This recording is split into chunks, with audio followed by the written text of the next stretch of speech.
الحق بالحق ابی القاسم محمد و اہل بیت طیبین الطاہرین المعصومین المنتجبین المظلومین الذین اذهب اللہ عنہم الرجس وطہرہم تطہیرا صلی علی محمد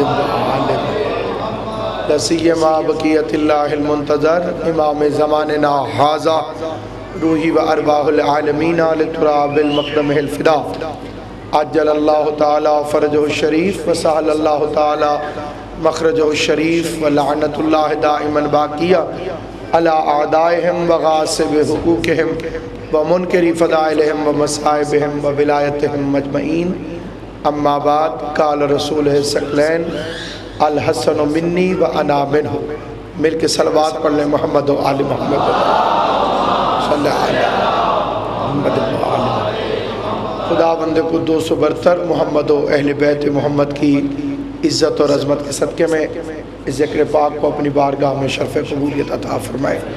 یہ تذکرہ حضرت امام حسن علیہ السلام کائنات آدم و عالم میں وہ جلیل القدر امام کہ جن کے فضائل کے لیے ایک مصرع کافی ہے کہ ایسا امام جس کی رعایا حسین ہو، حسین ابن علی جس امام کی رعیت میں ہو، اور انہوں نے اپنے تعارف کے لیے خود ہی ایک خطبے میں ارشاد فرمایا کہ جب فرعون شام کے ساتھ آپ گفتگو فرما رہے تھے اس میں آپ نے ارشاد فرمایا کہ محمد ضمیری و علی امیری و حسین وزیری و جبرائیل فقیری۔ الفاظ واضح ہیں، ترجمہ تقریباً آپ تک پہنچ چکا ہے، تبرکاً دہرایا جاتا ہے۔ فرمایا کہ تیرا میرا کیا مقابلہ، میرے ضمیر کا نام محمد ہے اور میرے امیر کا نام علی ہے اور میرے وزیر کا نام حسین ہے اور میرے فقیر کا نام جبرائیل ہے۔ حضرت امام علیہ السلام کی ذات طیب و طاہر اور آپ کی سیرت طیبہ اسلامیات کا وہ اہم ترین موضوع ہے کہ جب تک آپ حضرت امام حسن علیہ السلام کی سیرت اور زندگی کو نہیں سمجھیں گے آپ کو امام حسین علیہ السلام کا کردار صحیح معنی میں سمجھ نہیں آ سکتا۔ اور یہ ایک بین الاقوامی سازش بھی تھی کہ حسین کا ذکر تو ان سے رک نہ سکا، انہوں نے امام حسن کے ذکر کو دبانے کی کوشش کی کہ کسی طرح سے اسے دبا دیا جائے، جبکہ قرآن قول معصوم دونوں اس بات کے گواہ ہیں کہ قدرت، مشیت، قرآن، حدیث یہی چاہتے ہیں کہ جب بھی برابر کا تذکرہ ہو تو امام حسین سے پہلے امام حسن کا تذکرہ ہو۔ آیے تطہیر میں چادر تطہیر کے اندر جو پہلے اندر گیا وہ امام حسن کی ذات والی صفات ہے۔ امام حسین چادر تطہیر میں بعد میں آئے، امام حسن پہلے تشریف لے کر گئے۔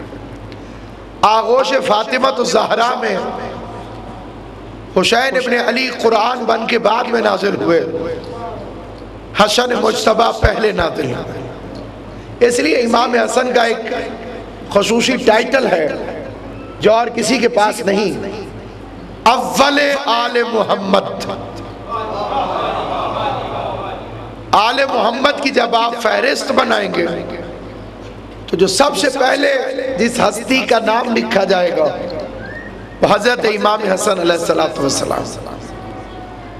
تو یہ خصوصی سرکار کی تعارف کے لیے میں اول آل محمد، سبت اکبر، بڑا نواسا، ابتری کے تانوں سے نجات دلانے والا۔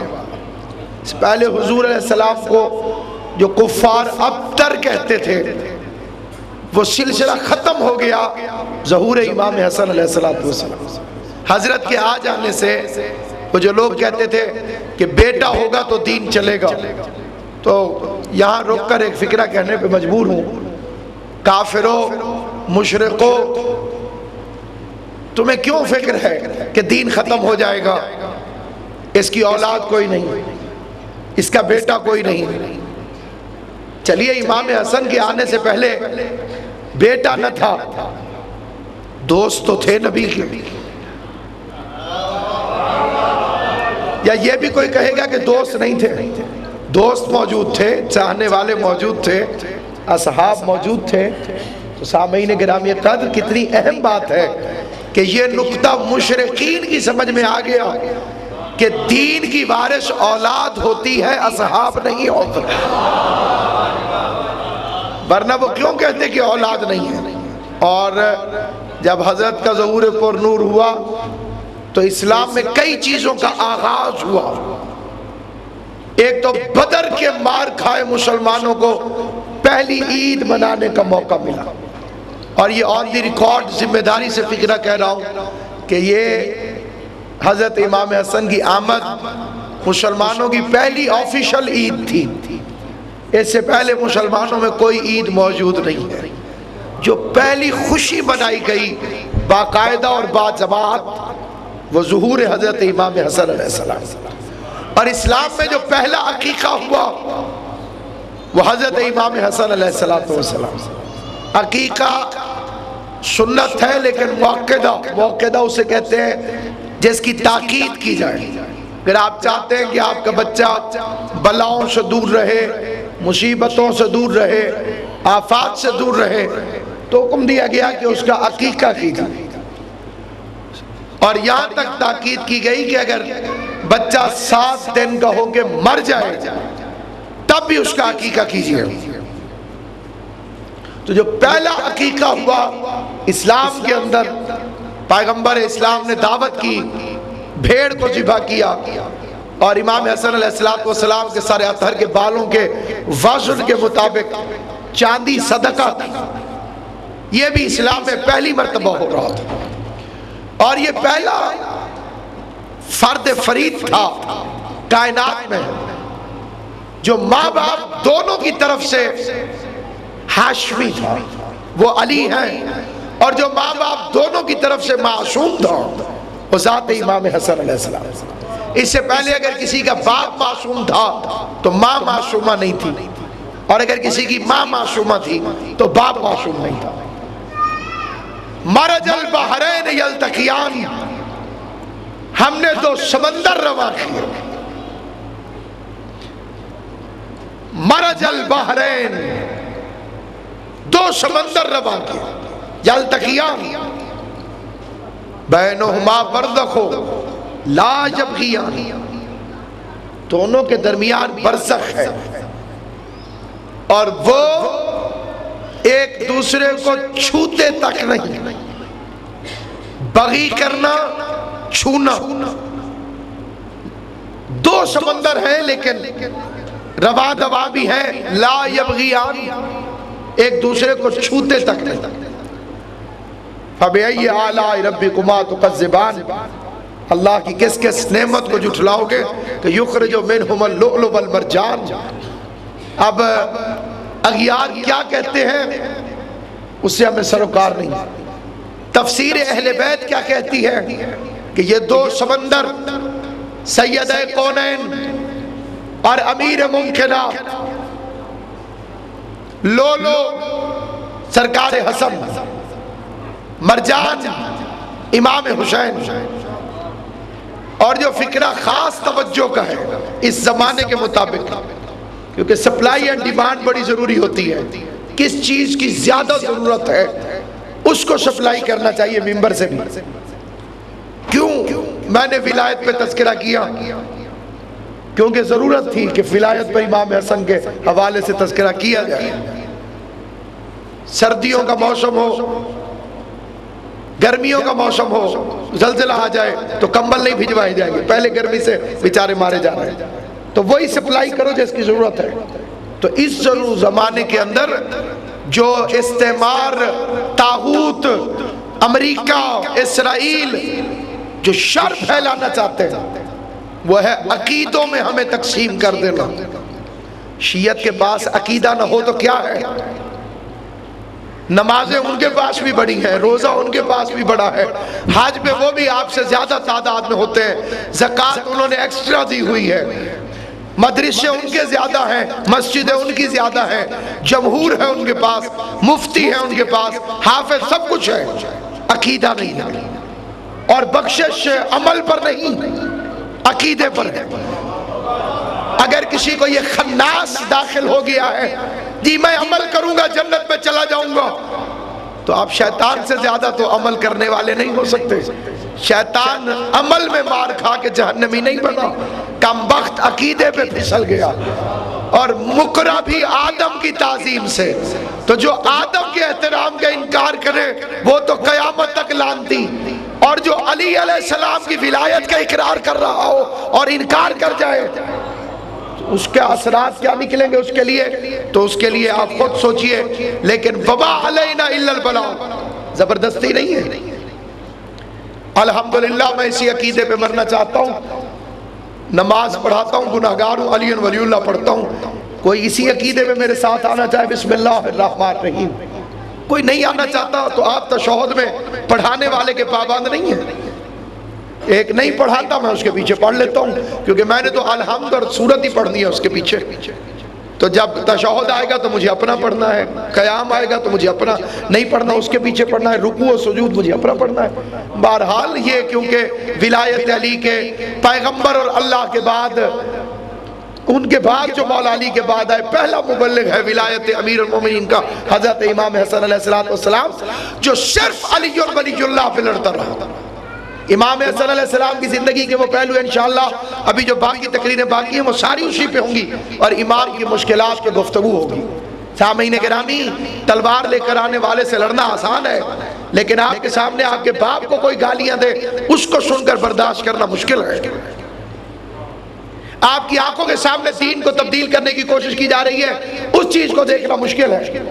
تو حضرت امام حسن علیہ السلام جو کائنات آدم و عالم میں، اب دیکھیے آیت کیا کہتی ہے، اب یہ قرآن ہے تو قرآن پہ تو پیر نہیں لگ سکتا بھائی۔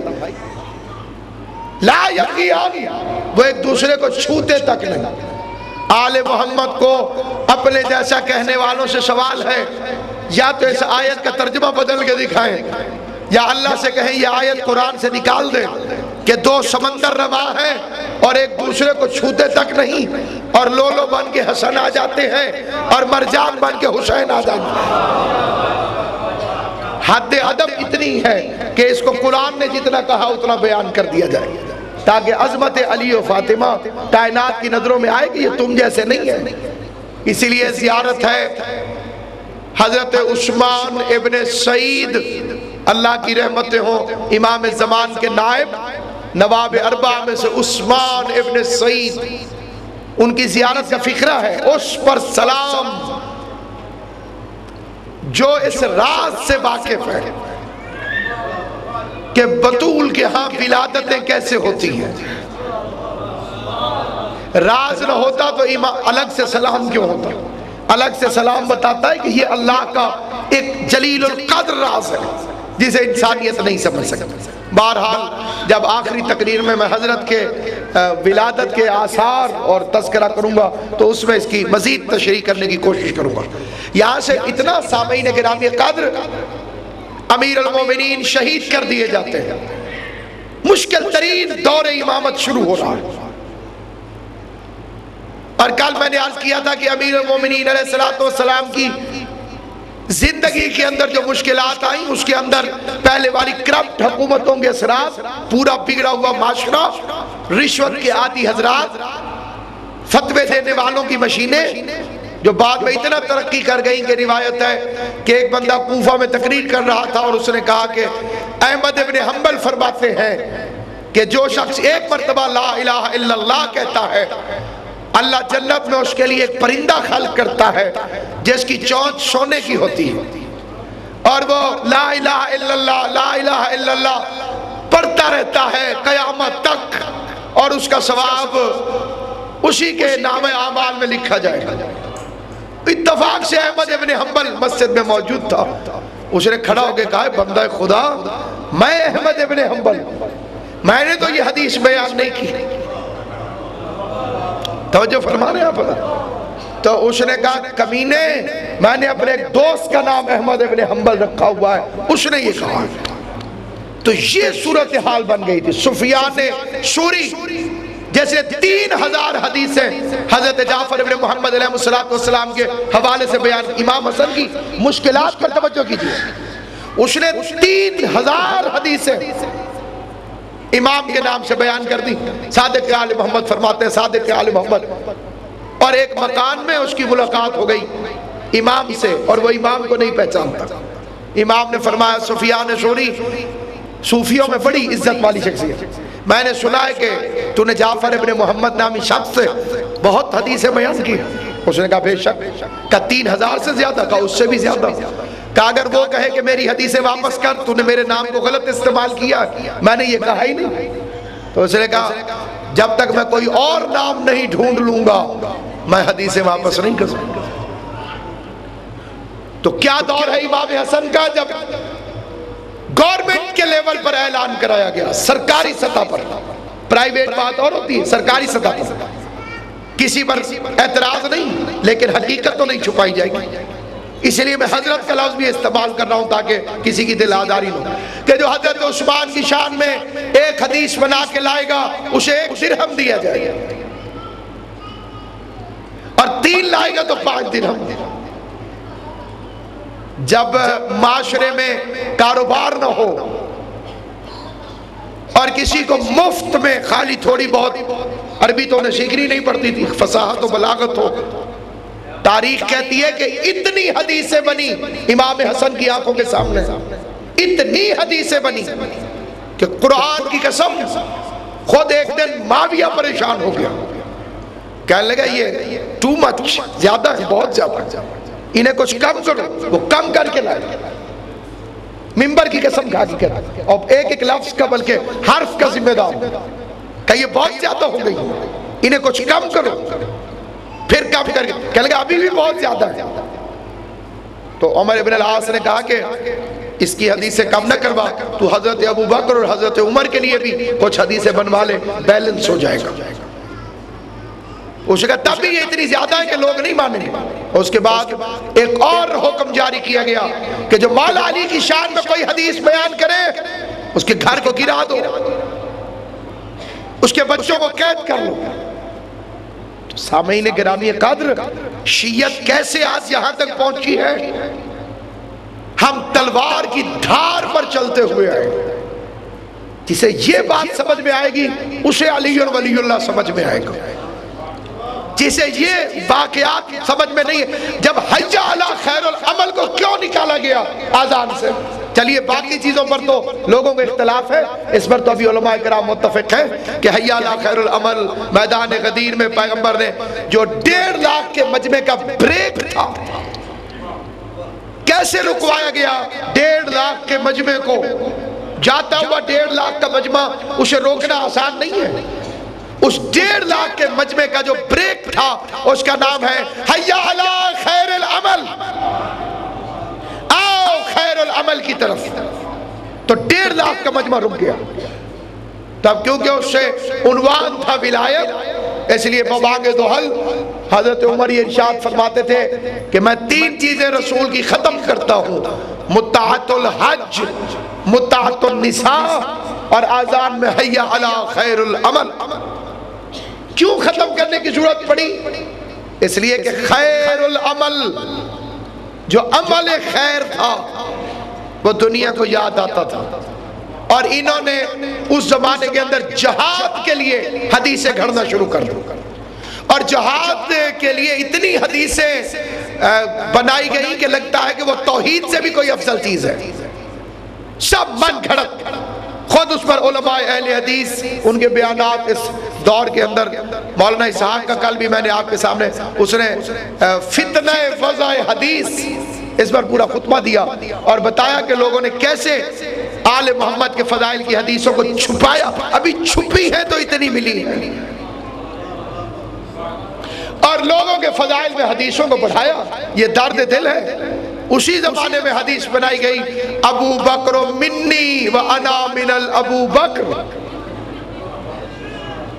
سنیے، یہ اس قدر، یہ تو ظاہر ہے کہ ممبر ہے تو یہاں پر وہ نجی گفتگو نہیں ہو سکتی جو نجی گفتگو ہونی چاہیے، تاکہ اپنی عوام کو اور اپنے بچوں کو آگاہ کیا جائے کہ کہاں کہاں ڈاکہ پڑا اسلام کے اندر اور کہاں کہاں لوٹ مار کی گئی۔ ان شخصیات کا احترام اپنی جگہ پر، لیکن آل محمد کے فضائل کو چھینا گیا۔ دیوی روپ کماری کہتی ہے کہ پڑی تھی لوٹ محمد کے جب گھرانے میں، یہ سب خطاب چھینے تھے اسی زمانے میں، سب چیزیں لوٹی جا رہی ہیں۔ تو اس کے اندر فضائل حدیث کا فتنہ، اور امام حسن اپنی آنکھوں سے دیکھ رہے ہیں،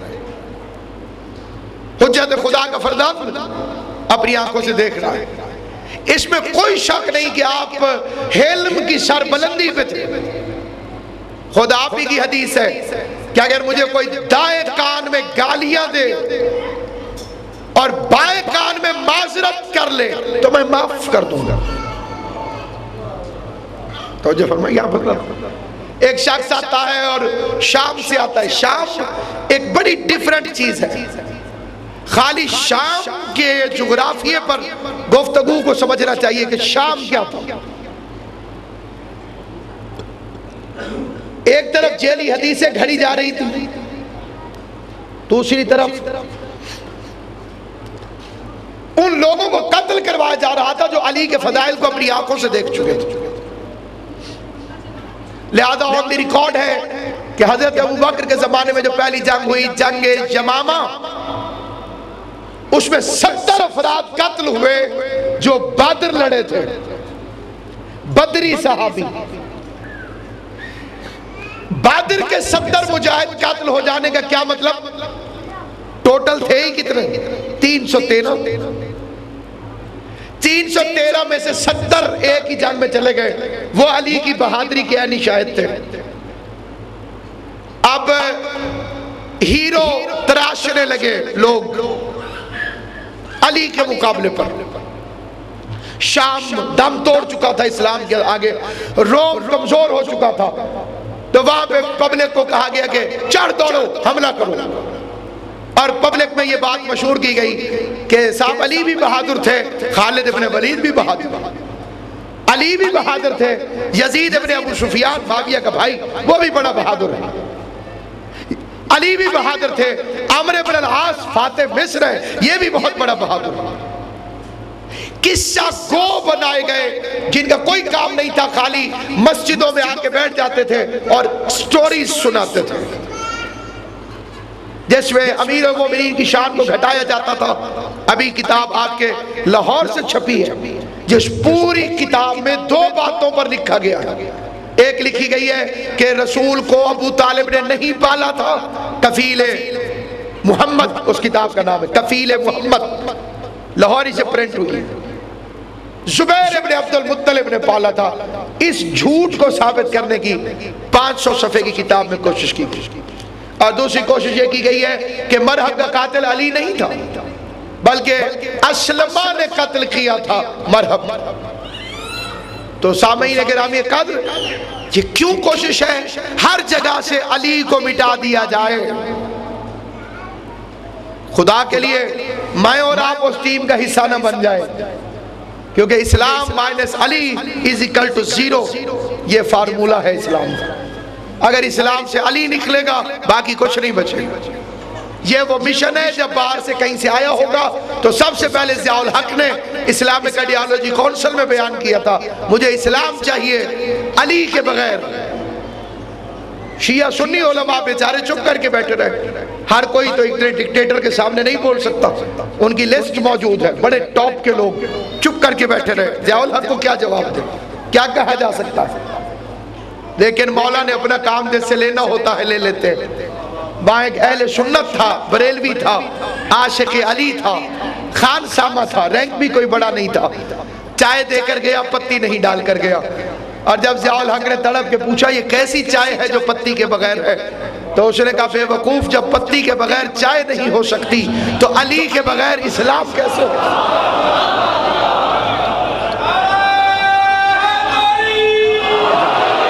اس کے بعد ایک اہل سنت عالم دین تھے صاحبزادہ یونس شاہ قاضوی، وہ بھی ممبر تھے اسلامی نظریاتی کونسل کے، انہوں نے شور مچایا جس پہ انہیں وہاں سے نکال دیا گیا۔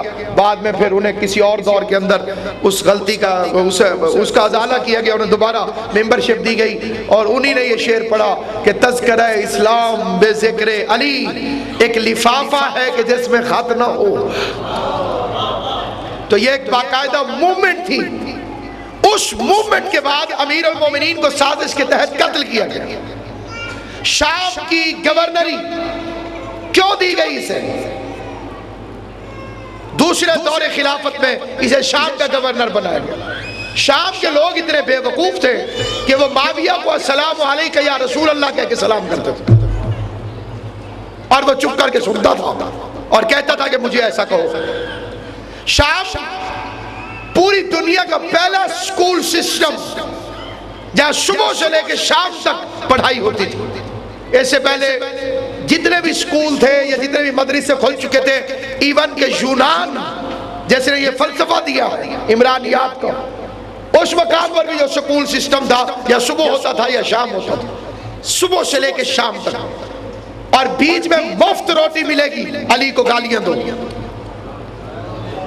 بھوکا طالب علم، بھوکا بچہ، وہ مدرسے کے اندر ہے، اسے بھوک لگی ہے، باقی طالب علم کھانا کھا رہے ہیں، تو اگر اسے کچھ کہہ کے وہ مل جائے تو وہ کیوں نہیں کہے گا؟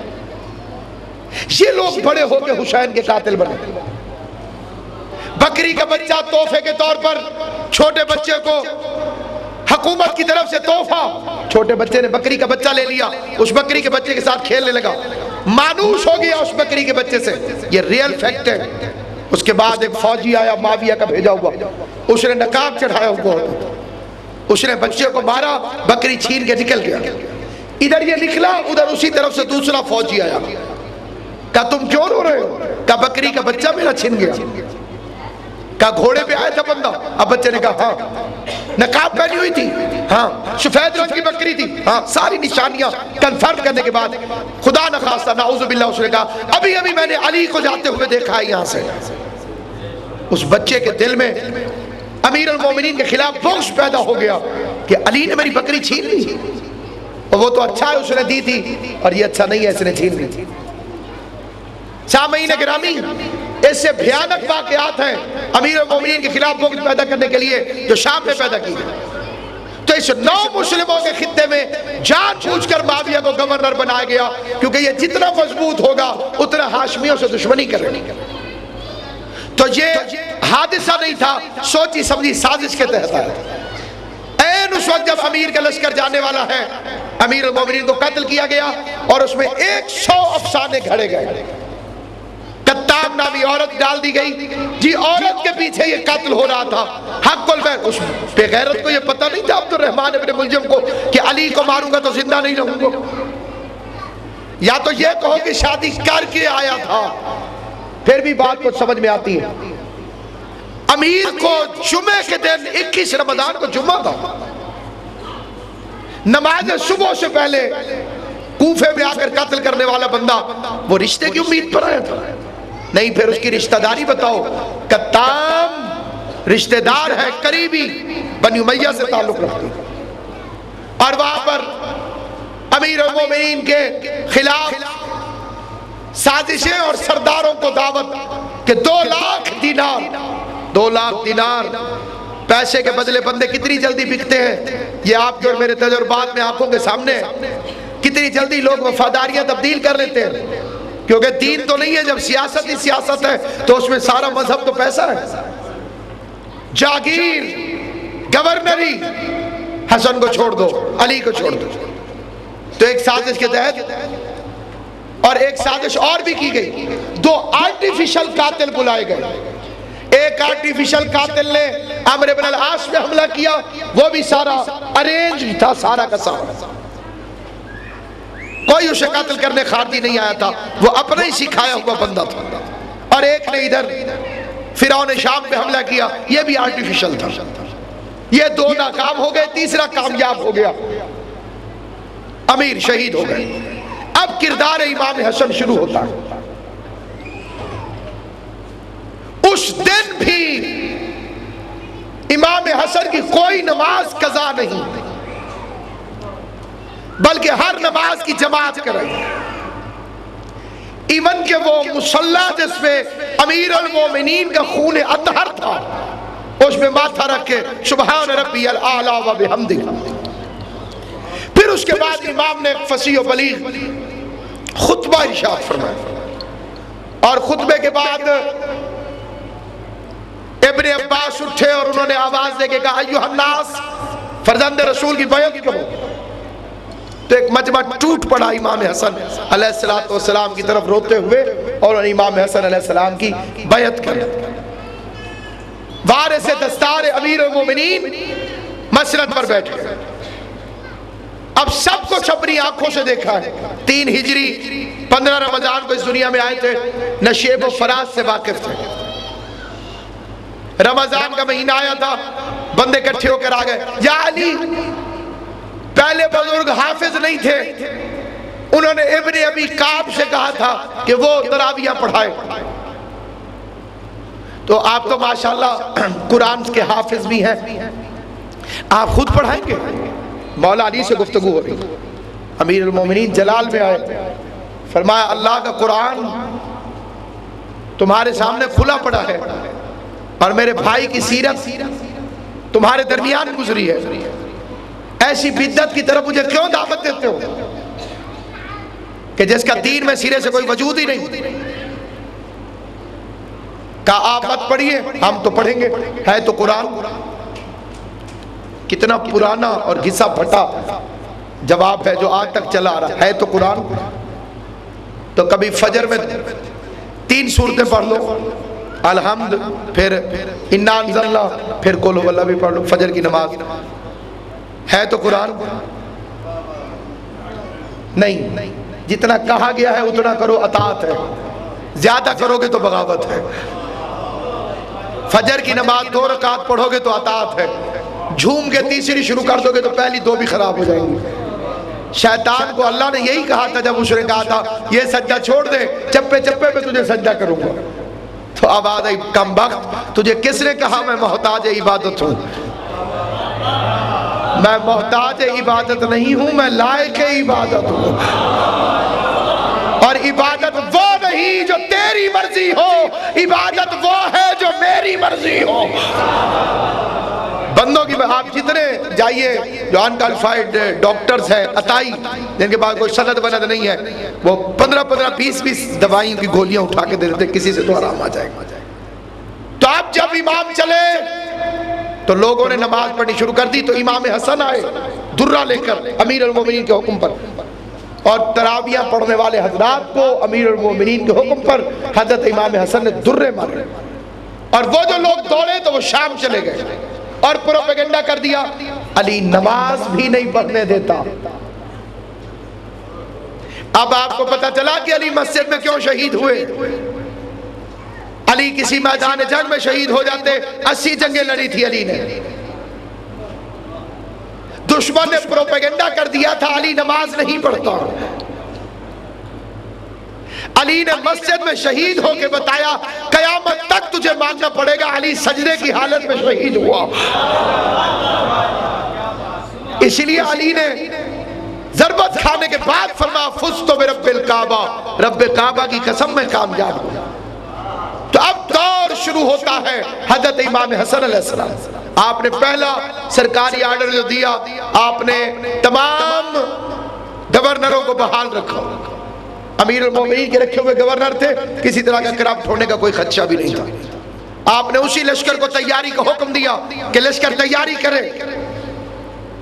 کیوں؟ خیموں تک پہنچ گئے تھے مالک اشرف، بالکل این فرعون شام کے سر پر، اور اگر کسی نے اطاعت امام کا منظر دیکھنا ہو تو یہ ہے اطاعت امام۔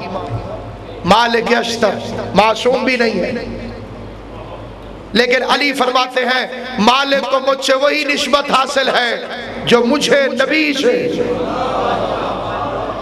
اتنا اعتماد ہے امیر المومنین کو حضرت مالک اشرف۔ جب اس نے خط لکھا تھا یا علی میری فوج گندم کے دانوں کی طرح پھیلی ہوئی ہے، کس کس سے لڑو گے؟ تو علی نے کتنے فخر سے جواب دیا، کہا میرے پاس بھی ایک مرغ ہے جو تیرے سارے دانے چن جائے گا۔ اور یہی وہ فکرے ہیں جو عدی ابن حاتم تائی کے فرزند سے کہے تھے۔ اس نے بہت لطیفہ گو تھا، اونٹ پہ بیٹھے تھے، وہ ایک دیوار تھی، دیوار کے پیچھے، اور قد بڑا لمبا تھا ان کا، حضرت حاتم تائی کے پوتے، اور امیر المومنین پر نثار، لمبا قد۔ تو گزرے تو وہ نظر آئے اونٹ کے اوپر بیٹھے، ایک اونٹ پھر ان کا لمبا قد، امیر المومنین کے سفیر تھے، تو آ رہے تھے۔ تو معاویہ نے مذاق کر کے کہا کہ اے بندہ خدا، تیرے پاس کوئی آسمان کی خبریں بھی ہیں؟ تو اپنی طرف سے اس نے بڑی چوٹ کی تھی، تو اس نے کہا ہے خبر کہ آسمان کی بلندیوں پہ علی رہتا ہے اور وہ تیری موت بن کر آ رہا ہے۔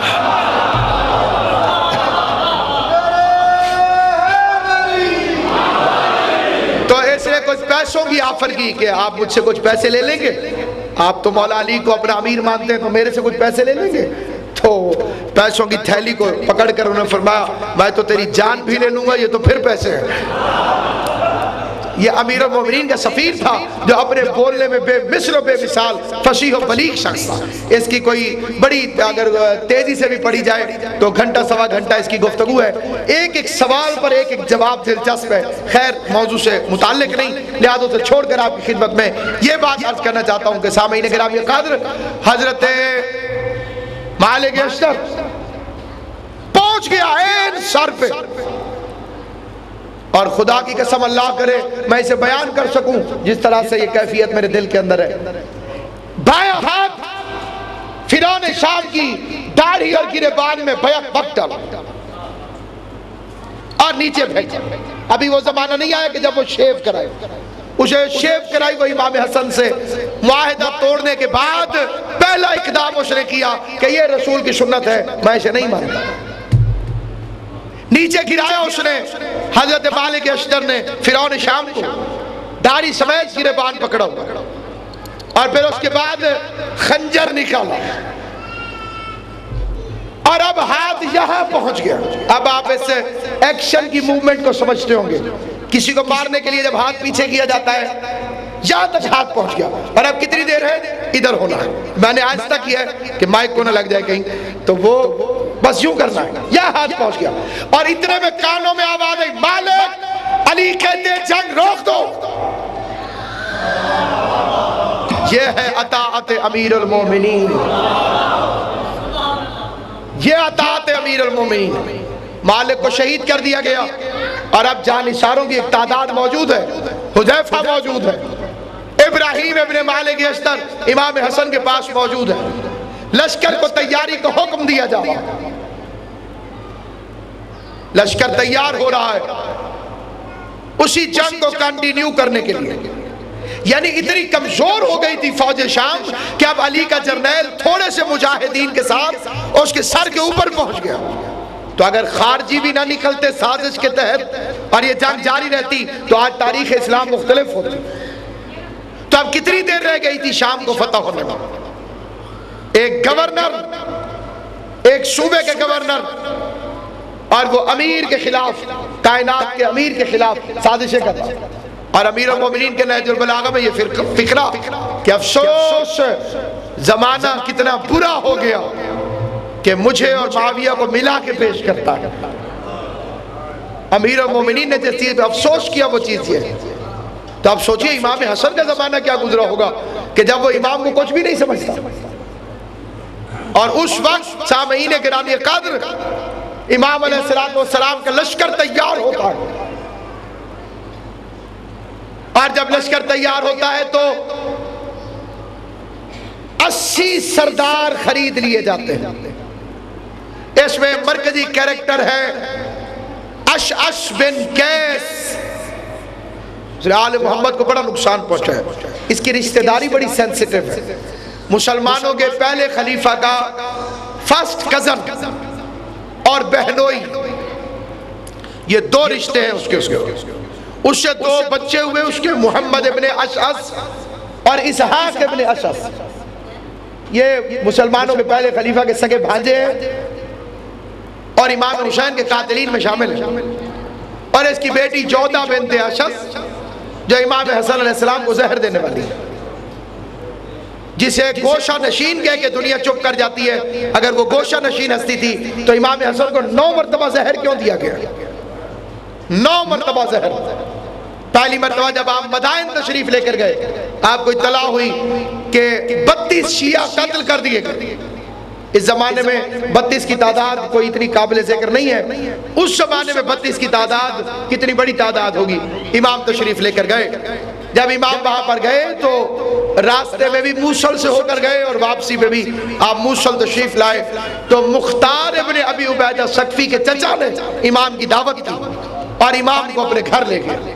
جب امام ان کے گھر گئے تو نماز پڑھاتے ہوئے ایک مومن نے آ کر ایک بوتل اور ایک خط لا کے دیا امام کی خدمت میں۔ اس کی ہسٹری یہ تھی کہ وہ بندہ جو فرعون شام کی طرف سے لے کے زہر امام حسن کو دینے کے لیے یہاں پر آنے والا تھا، اسے رستے میں سوتے ہوئے بھیڑیا کھا گیا، اور وہ خط جب وہاں پہ پہنچا تو آپ نے اس خط کو جائے نماز کے نیچے رکھ دیا۔ تو مختار کے چچا نے پوچھا مولا کیا ہے؟ کہا تمہارے دیکھنے کا نہیں ہے۔ امام کسی کام سے اٹھ کے مصلی سے گئے تو اس نے تجسس میں آگے اٹھ کے کھولا، اور جب اس نے دیکھا تو اس نے جا کر اس شخص کے گھر پہ حملہ کیا اور اس کے ساتھیوں کو قتل کر دیا۔ ایک اندھے نابینا کا کیریکٹر، وہ کمینہ اندھا نہیں تھا، اندھا بنا ہوا تھا، اس کے ہاتھ میں چھڑی تھی، اس کے نیچے لوہا تھا اور اس میں زہر لگائی گئی تھی۔ تو وہ اندھا آیا جیسے اندھوں کی وہ ٹٹولتے ہوئے، اور اس نے وہ لاٹھی حضرت امام حسن علیہ السلام کے پائے اقدس میں ڈال دی، مدائن کے اندر۔ حضرت زخمی ہو گئے، کئی عرصہ بیمار رہے، مصلحت الہی نہیں تھی اور رضا امام نہ تھی، مولا زندہ رہے۔ حضرت عباس نے یہ پہلا موقع ہے جب قسم کھائی تھی کہ جب مجھے وہ نابینا ملے گا تو اسے قتل کر دوں گا، اور ایک دن وہ نابینا غازی کو مل گیا مدینے کے اندر، حضرت ابی الفضل عباس نے اسے قتل کیا۔ جودہ نے 3 مرتبہ زہر دی، ایک مرتبہ کھجور کے اندر زہر دی۔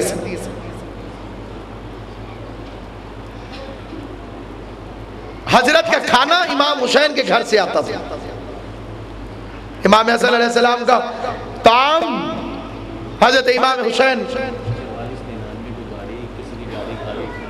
4499 یہ جن کی گاڑی ہو اس کو ذرا صحیح پارک کر دیجئے، اس کی وجہ سے باقی گاڑیوں کو زحمت ہو رہا ہے۔ 4499 جزاک اللہ۔ تو سامعین کرام قدر، کل سے جب میں آپ حضرات کی خدمت میں حاضر ہوں گا تو اسی بات کو آگے بڑھائیں گے کہ امام علیہ السلام کے خلاف جو سازشیں کی گئی اور پھر وہ صلح نامہ، اور صلح ناموں پر زیادہ تر گفتگو کی ضرورت ہے کہ زیادہ تر اسی کو مورد الزام ٹھہرایا جاتا ہے، اور امام پر اعتراض کہ 150 شادیاں کی، اور اس پر ایک افسانہ کے ایک امیر المومنین کا خطبہ بھی ایجاد کر لیا کہ مولا علی نے فرمایا اہل کوفہ میرے بیٹے کو رشتے نہ دیا کرو، یہ طلاقیں دے دیتا ہے۔ سبحان اللہ، میں کہتا ہوں کتنا بڑا افسانہ ہے، اور یہ جب آپ کو سمجھ آ جائے گا کہ افسانہ بنا کہاں سے، شام کہاں پہ ہے؟ یورپ کے بارڈر پر۔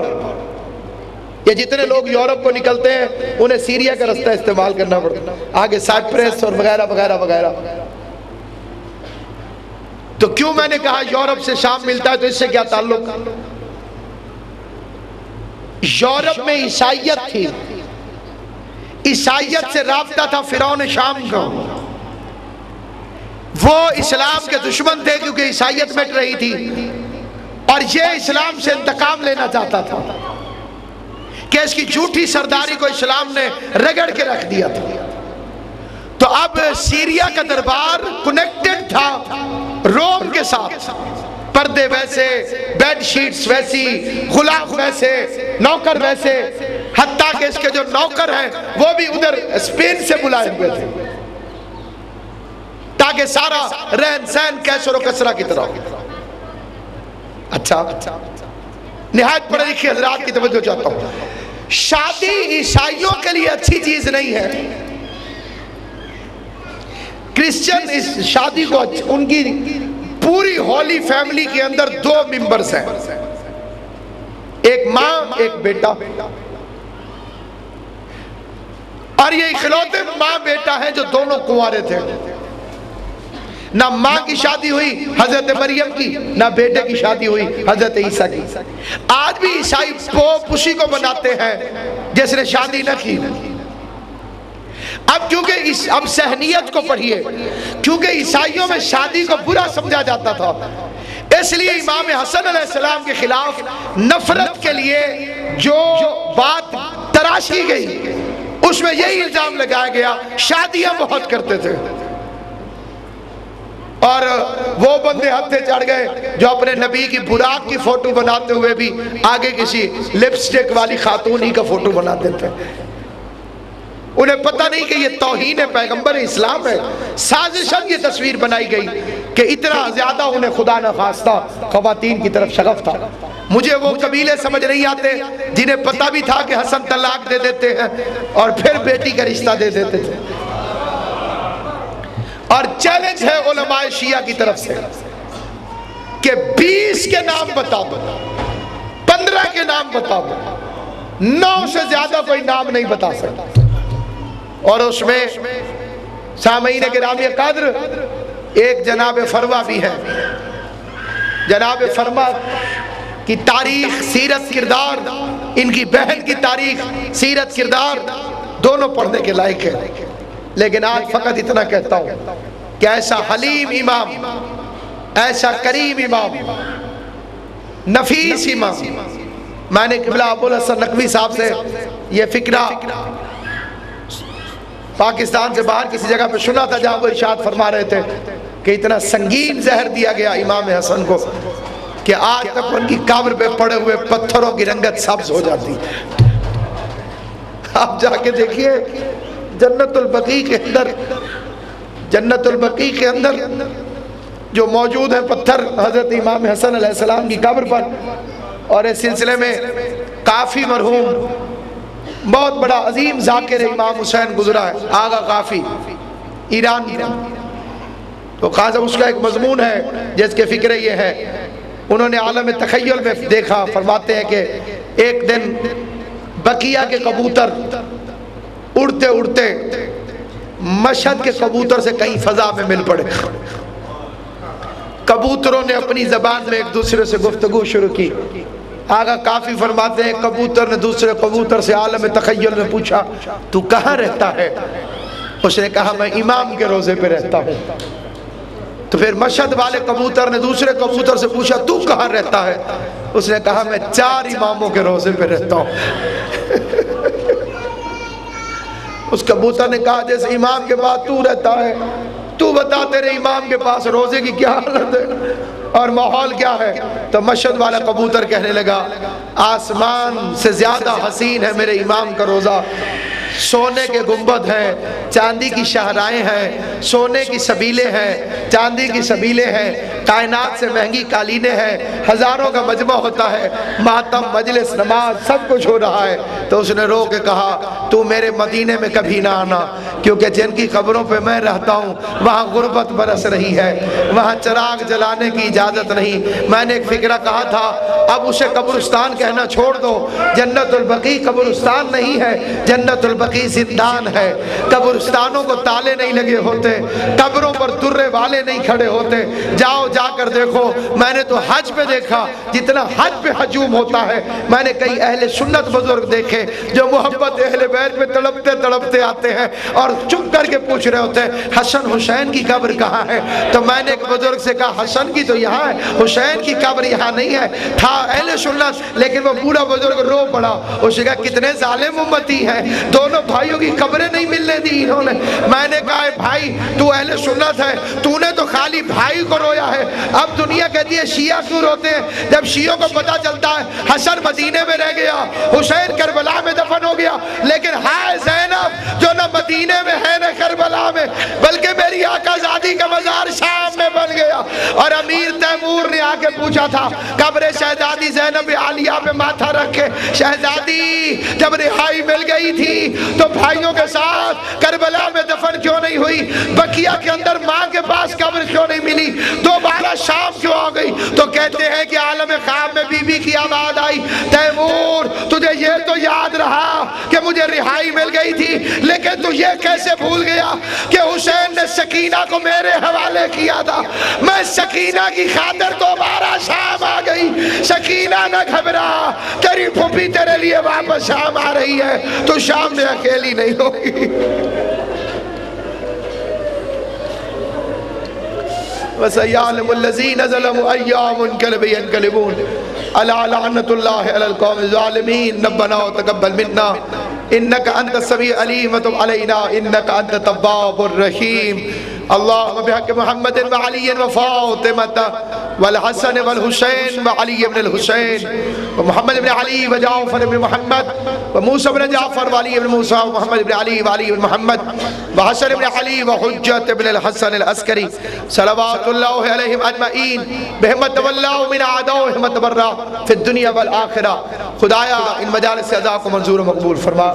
حضرت امام حسن علیہ السلام کے صدقہ جمیع مومنین و مومنات کو حلم و تدبر و روزی فراخ عطا فرما۔ ہمارے دسترخوانوں کو سلامت رکھ، امام حسین علیہ السلام کا صدقہ عزاداران امام حسین میں شمار فرما۔ زندہ رہیں تو علی ولی اللہ کی خاطر، جان دیں تو ولایت علی ابن ابی طالب۔